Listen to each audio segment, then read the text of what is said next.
अस्सलाम वालेकुम नाजरीन। हम श्री यूट्यूब चैनल के प्रोग्राम सूरत हाल में खुश आमदीद। हम जब बात करते हैं कि सिस्टम को प्रिवेल करना चाहिए, तो इसका मतलब ये है कि हर एक अपनी अपनी डोमेन में जिसको जो भी इख्तियार दिया गया है बस वहीं पे रहे। लेकिन जब हम देखते हैं कि सिर्फ एक ही ख़ास इदारे के लोगों को उनको प्रेफरेंस दिया जाता है और फिर वही उनके ऊपर फिर इल्ज़ामात भी आ जाते हैं और वो जायज़ भी आ जाते हैं, तो हर एक बंदे को जो कहता है कि मैं आइन पसंद हूँ, मैं कानून पे चलना चाहता हूँ, मैं जमहूरियत पसंद हूँ, फिर उसको तकलीफ़ होती है। तो ऐसी कुछ बातें हुई, जैसे कल हमारे चीफ ऑफ आर्मी स्टाफ साहब ने कहा है कि नफ़रत कौम को तकसीम करती है। ये बिल्कुल ठीक है, लेकिन नफ़रत की बुनियाद कहाँ से डलती है इसको हमें देखना होगा। अगर नफ़रत तब परवान चढ़ती है जब कहीं पे कोई गलत काम हो रहा होता है, किसी के साथ भी, छोटे अफसर से लेके बड़े अफसर पे, फिर वो गुस्सा आता है, गुस्सा फिर नफ़रत में तब्दील हो जाता है। कल जो एक लाहौर हाई कोर्ट का फैसला आया है, एक नादरा के जो सर्विंग नादरा के जो चेयरमैन लगाए गए थे ना, सर्विंग जनरल साहब, उसको लाहौर हाई कोर्ट की बेंच ने हटा दिया है। और वो एक लेडी थी, पाकिस्तानी लेडी थी, वो चली गई थी, वो कानून और आइन के सारे हवाले दिए कोर्ट को, तो फिर अंदर कोर्ट ने उसको कहा कि इसको वापस कर लें। हम भी ये चाहते हैं कि जिसका, वो कहते हैं ना, जिसका काम उसी को सांझे, तो हर जगह पे फिर वो हमारे पीएम साहब के लिए कहा जाता है कि वो सुबह सुबह उठते हैं और पूछते हैं कि देखें कोई जो सर्विस जिसको मैनेजमेंट के दायरे में आती है तो कोई खाली तो नहीं हुई, अगर खाली हो गई तो रह तो नहीं गई, अगर रह गई तो उस पर किसी भी हम रिटायर्ड या इन सर्विस मेजर जनरल या लेफ्टिनेंट जनरल साहब को लगा दें। और भी बहुत है, दुख ज़माने में मोहब्बत के सिवा तो और भी बहुत सारे काम होते हैं। अगर इनसे आपने काम लेने होते हैं तो आप प्लीज़ इनसे और काम लेना। अब ये सुना जाता है कि जो फेडरल पब्लिक सर्विस कमीशन, उसके जो चेयरमैन लगाए गए हैं वो भी सर्विंग जनरल साहब हैं और कोर कमांडर मुल्तान के। अभी उसको 2 महीने सर्विस करनी है, लेकिन अब अगर ये इस तरह की बातें होंगी तो फिर बात दूर तक तभी जाती है ना। तो इनको ज़रा देख लें, प्राइम मिनिस्टर साहब भी देख लें, पॉलिटिकल जो हमारे लीडरान हैं वो भी देख लें, और ख़ुद जो इंस्टीट्यूट है ना वो भी देख ले कि जब जज रिटायर होते हैं तो उनको अकोमोडेट किया जाता है, जब जनरल रिटायर्ड होते हैं तो उनको अकोमोडेट किया जाता है। अकोमोडेट, ये जो सिविल का है ना सिस्टम, इसको रहने दें कि ये आहिस्ता आहिस्ता फिर प्रोमोट हो जाएंगे। इनको डर लगा रहता है कि मेरी जो पोस्टिंग हुई है पता नहीं कौन सा जनरल साहब रिटायर हो जाएंगे और मुझे यहाँ से निकाला जाएगा। फिर हम बात करते हैं फैज़ अमीन साहब की। अब जो बातें खुल रही हैं, यकीन करें कि हमें जो मालूम था उससे 100 गुना ज़्यादा बातें हो रही हैं कि फैज़ अमीन साहब ने किस तरह से पूरे सिस्टम को जकड़ में लिया हुआ था। कैसे वो जब थे ISI के DG उस वक्त, और उसके बाद जब निकले तो वो कहते हैं ना, हाथी जिंदा हो तो लाख का और जब वो मर जाए तो 1.25 लाख का। रिटायरमेंट के बाद तो ये बहुत ज़्यादा पर्पस से इनके निकले और उन्होंने एक पैरेलल या अल्टरनेटिव अपनी ISI की जो जैसे वो चलता है ना ये इदारा, वो उन्होंने अल्टरनेटिव प्राइवेटली रख दिया, उसको चलाया। उसके लिए ये तक कर दिया कि उनको फंडिंग कहाँ से होगी। ये जो आप स्मगलिंग की बात कर रहे हैं ना, तो उन्होंने अपने स्मगलर लगाए कि भाई यहाँ से आप स्मगलिंग करोगे, इतने पैसे आप हमें दोगे और हमारा काम चलता रहेगा।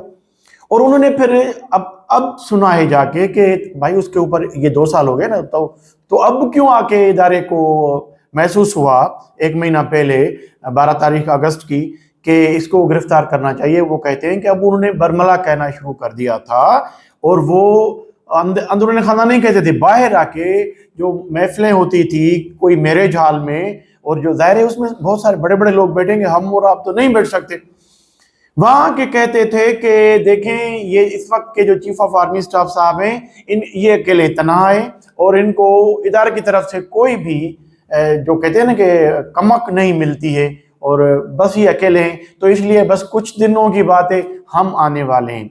और मैं एक चीज़ आपको नाज़रीन बताऊं कि हमारे وہ دوست بالکل لو لیول پہ جو ہمدرد پی ٹی آئی کے، شاید پی ٹی آئی کے وہ رکن بھی نہیں ہیں لیکن ہمدرد ہیں، وہ بھی بالکل یہی باتیں کرتے تھے۔ ان کا نیٹ ورک اتنا مضبوط تھا کہ ایک ہی دن میں اسلام آباد سے بات وہ سندھ کے کسی بھی گاؤں میں یا شہر میں پہنچ جاتی تھی، اور ایز اٹ از پہنچ جاتی تھی، جو اب ریویل ہو رہی ہے کہ بھائی وہ بھی یہ کہتے تھے کہ نہیں بس کچھ دنوں کی بات ہے، اور جو اس وقت کے چیف ہیں وہ اکیلے ہیں، تو ادارے کی اس کو سپورٹ نہیں، لیکن وقت نے ثابت کیا کہ نہیں، چیف ہوتا ہے اور ادارے کو اس کو سپورٹ کرنی وہ اس کے اوپر لازم ہوتا ہے، ڈسپلن یہی ہوتا ہے۔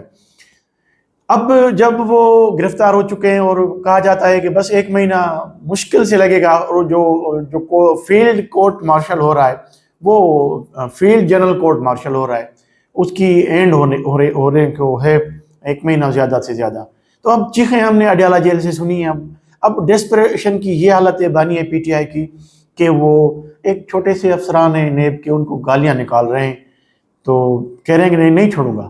پھر اس کو خیال آ گیا کہ نہیں، یہ تو میں نے دھمکی لگا دی، نہیں جب میں باہر نکلوں گا تو آپ کو کورٹ میں کھینچوں گا۔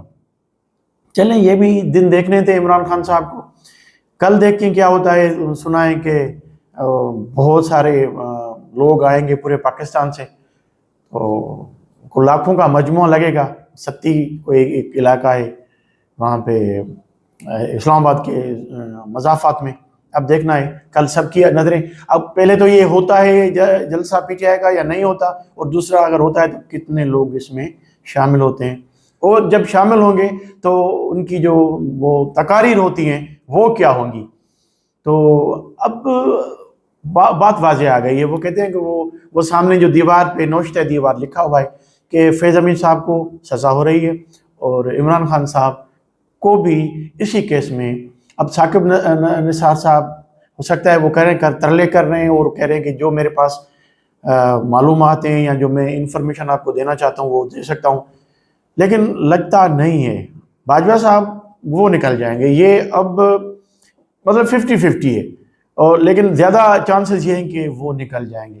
اچھا بات کرتے ہیں ہم اپنے سندھ کی، تو آج یہاں پہ جو اخباریں ہیں، خاص طور سے سندھی اخباروں نے رپورٹ کیا ہے کہ ایک سینیٹر صاحب ہیں یہاں کے، بیرسٹر ضمیر عمر صاحب، انہوں نے ایک کوسچن کیا تھا کہ جو وفاقی حکومت جو اپنے جو پول ہے اس کو ترقیاتی کاموں کے لیے جو سب پورے پاکستان میں ڈیوائیڈ کرتی ہے اور پروونسز میں، تو اس میں سندھ کو کتنا دیا؟ تو ہمیں سن کے حیرانی بھی ہوئی اور افسوس بھی ہوا کہ کم سے کم جو حصہ ترقیاتی کاموں کے لیے وفاق دے رہے ہیں بجٹ، اس میں سندھ کا تھا 60 ارب سے کچھ اوپر تھا۔ گلگت بلتستان ایک چھوٹا سا علاقہ ہے، اس کو صوبے کا درجہ نہیں ہے، اس کی جو ترقیاتی کاموں کے لیے وفاق نے دیا ہے وہ 70 ارب روپے کا ہے۔ بلوچستان کے پی کو چھوڑ دیں اور پنجاب کی تو بات ہی کو نرالی ہے، 200 ارب کے قریب اس کے ترقیاتی کام ہوتے ہیں۔ تو اگر اس طرح کی وہ کہتے ہیں کہ اگر وہ ایسا آپ ایک صوبے کے ساتھ وہ آپ سلوک کریں گے تو یہاں پہ پھر غصہ تو آئے گا نا۔ پھر جب سندھ کے لوگ باتیں کریں گے، چیخیں گے، تو آپ کہیں گے کہ نہیں سندھ کے لوگ جو ہیں وہ محب وطن نہیں ہیں۔ بھائی سندھ کے لوگ آپ سے زیادہ محب وطن ہیں۔ آپ کو یاد ہونا چاہیے کہ سب سے پہلے قرارداد پاکستان سندھ اسمبلی نے منظور کی تھی، تو اس سے زیادہ محب وطن سندھ کے لوگ کیا ہوں گے۔ لیکن بات ہم کرتے ہیں پیپلز پارٹی کی، وہ کیوں خاموش؟ وہ کہتے ہیں اپنے منہ میں کیوں مونگ اس نے ڈالے ہوئے ہیں کہ بھائی بات کر لیں کہ جو ہمارا حصہ بنتا ہے، جو قانونی اور آئینی حصہ بنتا ہے وہ ہمیں ملنا چاہیے، اور پھر وہ حصہ پراپرلی یوز بھی ہونا چاہیے۔ یہ بھی ہے کہ کرپشن یہاں پہ عروج پہ، ہر جگہ پہ کرپشن ہے، لیکن سندھ کی کرپشن کی جو بھی نکل رہے ہیں نا اس کے اسکینڈل، وہ بھی فیض امین صاحب کی طرح کوئی ہوشربا ہے، کوئی کم نہیں ہے۔ ابھی جو پبلک سروس کمیشن کے اوپر انگلیاں اٹھ رہی ہیں، وہ جو ایف آئی اے نے وہ بھیج دیا ہے کیس ہے، وہاں کے کوئی اسسٹنٹ کنٹرولر صاحب تھے، اب نام نہیں لیتے، سب کو پتہ ہے، یہ خبریں آ چکی ہیں، اخباروں میں بھی کوڈ ہو رہی ہیں اور ولاگ بھی اس پہ ہوتے ہیں۔ تو ان کو ذرا دیکھ لیں، کیونکہ غریب کے بچوں کو یہ ایک ہی بس پھر ہوتی ہے کہ وہ پڑھتے ہیں، اور ان کو جو کمپیٹیٹیو ایگزامینیشن ہوتے ہیں ان میں آپ کر لیں، کیا ہے ذمہ واری کر لیں، میرٹ کر لیں، بہت سارے کھانچے ہیں آپ کو کمانے کے لیے، अब वो कमा भी रहे हैं, इसमें भी कोई छुपी हुई बात नहीं है। कल के अगर हम 5 साल पहले चले जाएं कि जिन लोगों के पास बाइक तक नहीं थी उनके पास अब V8 आ गई है, तो पैसे कहाँ से आ गए? आपके और हमारे हैं। हम उस पर भी खामोश रहते हैं, लेकिन खुदारा वो जो बच्चे गरीब पढ़ के इसी आसरे पे आते हैं कि हम एग्जामिनेशन दे के और कोई भी गवर्नमेंट की जॉब मिल जाएगी तो कोई उनका मुस्तकबिल संवर जाएगा। आखिर में चलते चलते एक बात करते हैं कि एक यूसी हैदराबाद यानी कि यूसी कासिमाबाद के एक हमारे चेयरमैन साहब हैं, उन्होंने उसको मीरा की तरह शौक हुआ है अंग्रेजी में खुतूत लिखने का। अब वो उसकी पोजीशन पे क्या थी, तो बेचारे को पढ़ना तक नहीं आता था, मैं ये समझता हूँ, क्योंकि एक तो कासिमाबाद का और दूसरा पीपल्स पार्टी का, तो उसने तंज नहीं किया होगा। उसने लिखा है अपने मेयर साहब को, to the mayor municipal corporation Hyderabad India, वो छपा हुआ है। ये अभी मुबीना रिपोर्ट हो रहा है, आज के अखबारों में रिपोर्ट हो रहा है। तो उस बेचारे को शायद पढ़ना नहीं आता होगा। तो भाई जब पढ़ना नहीं आता तो आप सिंधी में लिख लें भाई, उर्दू में लिख लें भाई। अब अंग्रेजी आपको पढ़ना नहीं आता, आपके साथ पता नहीं किसने ये प्रेरण किया है, या जो वो जिसने आप प्रेरण किया है वो पता नहीं कहाँ उसने उसको हैदराबाद इंडिया लिख दिया है। तो ये है हमारी जो यूसी के चेयरमैन, उनकी ये कैपेसिटी, उनकी ये अहलियत, और फिर ये जब करवाते हैं तरक्याती काम, तो फिर हम जब देखते हैं कि पानी की बहतात होती है और बारिश आती है तो कासिमाबाद डूब जाता है। तो नाज़रीन, आज का व्लॉग हम यहीं पे ख़त्म करते हैं और आपसे दरख्वास्त करेंगे कि आप जैसे अभी तक हमारे साथ शफ़क़त भरा रवैया रखते हुए आ रहे हैं, और हमने एक और संगे मील भी अबूर कर लिया है। अब हम 4000 जो सब्सक्राइबर है उनको क्रॉस कर चुके हैं, तो थैंक यू वेरी मच। लेकिन ये मेहरबानी करते रहिएगा, और कम से कम ये जो हमारे जो सब्सक्राइबर सुन रहे हैं वो एक सब्सक्राइब और करवा दें। हमारे प्रोग्राम को शेयर भी कीजिएगा, और अच्छा लगे तो हमें कमेंट ज़रूर दीजिएगा। अल्लाह हाफ़िज़।